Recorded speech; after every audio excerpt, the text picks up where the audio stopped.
Tengo mocos. Mocos. Magali subiéndose los pantalones. Es que me pasé. ¡Ay! Me caen. Me pasé eligiendo la talla. Ah, pues la dieta que nos pone finísima. Mi dieta. ¿Sabes qué me pasa a mí con esto?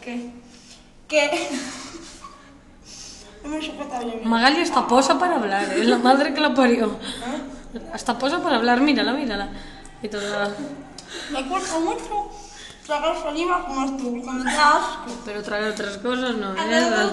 yo no trago nada. A nosotros también nos da asco. ¿También te da asco? Sí.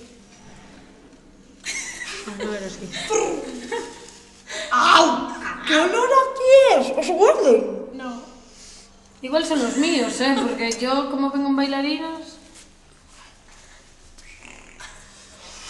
Mis pies.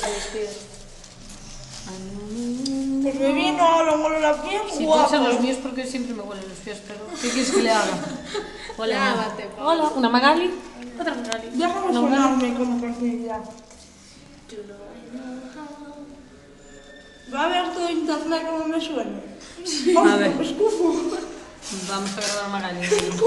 A ver, Magali, hace el payaso mientras... Que te escufo por el frenillo. Se me escupo por los frenillos. Qué caña. De frenillo.